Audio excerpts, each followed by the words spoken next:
दोस्तों, हमारी आज की कहानी एक ऐसे महान संत की है जिन्होंने कलयुग में जन्म लिया, जिन्होंने आजीवन अखंड ब्रह्मचर्य का पालन करते हुए भगवान शिव की अखंड भक्ति को पाया। इनकी कहानी को सुनकर आप अपने जीवन में कभी नहीं हिलाओगे। मैं बात कर रहा हूँ बाबा बालकनाथ की, जो कि एक बाल ब्रह्मचारी संत थे। ऐसी मान्यता है कि बाबा जी का जन्म सभी युगों में हुआ।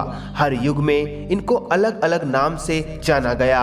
सतयुग में स्कंद, त्रेता युग में कौल और द्वापर युग में महाकौल के नाम से प्रसिद्ध हुए।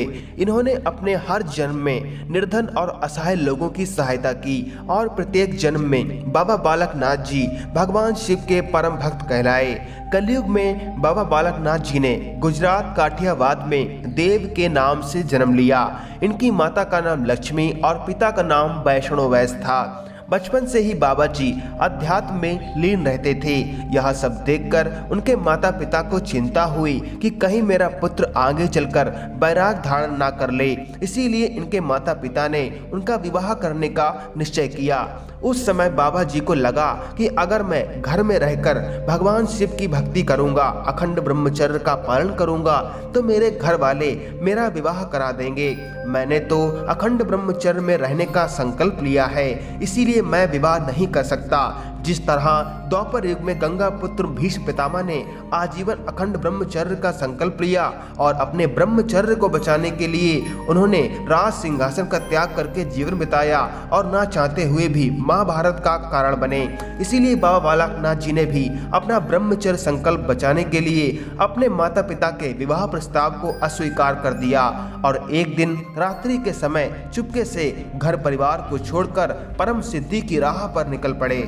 और एक दिन जूनागढ़ की गिरनार पहाड़ी में उनका सामना स्वामी दत्तात्रेय से हुआ और यहीं पर बाबा जी ने स्वामी दत्तात्रेय से सिद्ध की बुनियाद शिक्षा ग्रहण की और सिद्ध महात्मा बने।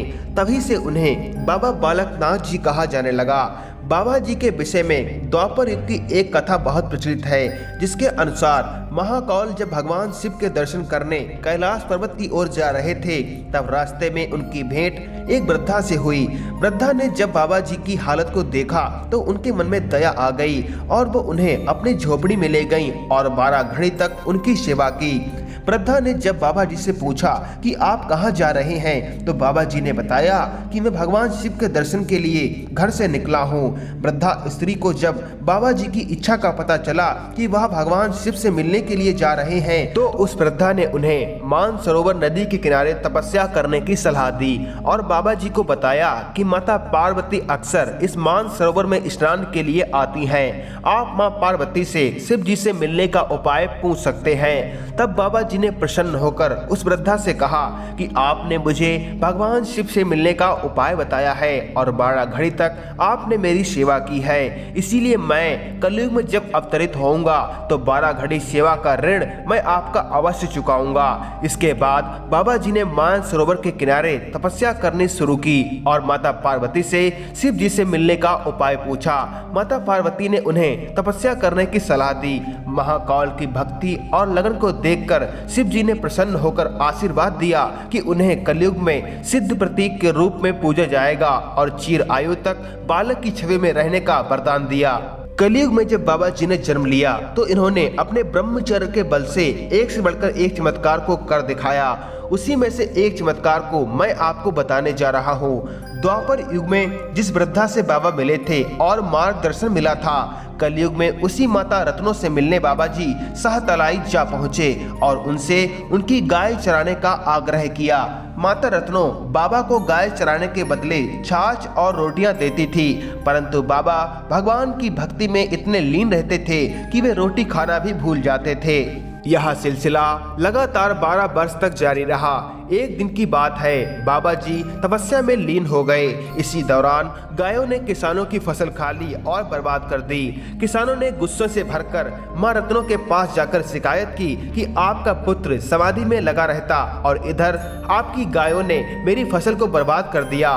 किसानों की बात में आकर मां रत्नों ने बाबा बालकनाथ जी को बहुत बुरा भला कहा, यहाँ तक कि उन्हें रोटियों और छाछ का भी ताना भी दे दिया। माता रत्नों की बातें शांत स्वभाव स्वभाव से सुनने के बाद बाबा जी ने कहा कि आज आपने मुझे रोटी और छाछ का ताना मारा है, पर मैंने तो 12 बरस तक ना तो आपकी रोटियां खाई हैं और ना ही आपका छाछ पिया है। मैंने तो सिर्फ गायों का दूध पिया और वायु के सहारे जीवित रहा। बाबा जी ने बट वृक्ष के खोल में रखी 12 बरसों की रोटियां और छाछ से भरा तालाब उन्हें दिखा दिया। इस घटना की चर्चा जब आसपास के क्षेत्रों में हुई तो ऋषि मुनि व अन्य लोग बाबा जी की चमत्कारी शक्ति से बहुत प्रभावित हुए। गुरु गोरखनाथ जी को जब इस चमत्कार के बारे में मालूम हुआ तो वो भी बालकनाथ जी का चमत्कार देखने के लिए 360 चेलों के साथ बाबा बालकनाथ जी के पास जा पहुंचे। गोरखनाथ जी ने बाबा बालकनाथ जी से कहा कि हमें और हमारे 360 चेलों को बहुत भूख लगी है, इसीलिए कृपया करके हमारी भूख को शांत करें। इस पर बाबा बालकनाथ जी ने अपना दूध से भरा कमंडल गोरखनाथ जी को दे दिया। उस एक कमंडल से 360 चेलों और स्वयं गोरखनाथ जी भी दूध पीकर तृप्त हो गए, पर दूध से भरा कमंडल वैसा का वैसा भरा ही रहा। ये सब चमत्कार देखकर गोरखनाथ जी ने अपना चमत्कार दिखाते हुए अपनी मृगशाला को आकाश में फेंका। गोरखनाथ जी ने बाबा जी से कहा कि इस मृगशाला को धरती पर लाकर दिखाओ। तब बाबा जी ने अपना चिमटा मृगशाला की तरफ फेंका तो मृगशाला के टुकड़े टुकड़े हो गए और वो जमीन पे आ गिरी।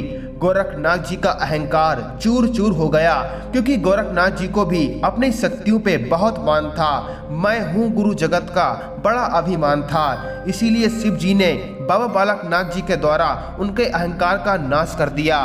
बाबा जी ने ये सारे चमत्कार ब्रह्मचर्य के बल से ही कर दिखाए।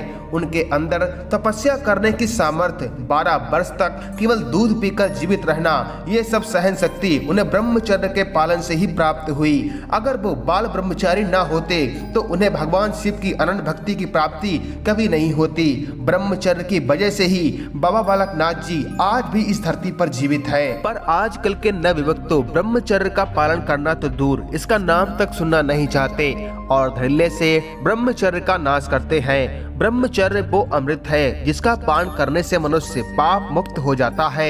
एक श्रवण कुमार था जिसने अपने ब्रह्मचर्य के बल से अपने अंधे माता पिता को अपने कंधे पे उठाकर 4 धामों की यात्रा करवाई। ब्रह्मचर्य की वजह से ही आज भी लोग श्रवण कुमार को याद करते हैं और आज के कुमार ब्रह्मचर्य नाश के कारण बिस्तर से भी नहीं उठ पाते। बहुत बड़ा दुर्भाग्य है ये। पहले गुरुकुलों में शिक्षा का आधार वीर रक्षा था, क्योंकि वीर बचाने से ही व्यक्ति का पूर्ण शारीरिक और मानसिक विकास होता है, जिससे उसका भविष्य भी उज्जवल होता है। पर आज गुरुकुलों का कहीं नाम और निशान नहीं है। बड़े ही दुर्भाग्य की बात है। दोस्तों, ब्रह्मचर्य का पालन आसानी से करने के लिए आप मुझसे टेलीग्राम पर जुड़ सकते हैं। टेलीग्राम पर सर्च करें @ज्ञान की ज्योति और मुझसे जुड़ जाएं। यहाँ पर आपको ब्रह्मचर्य से संबंधित डेली कुछ न कुछ पढ़ने को मिलेगा।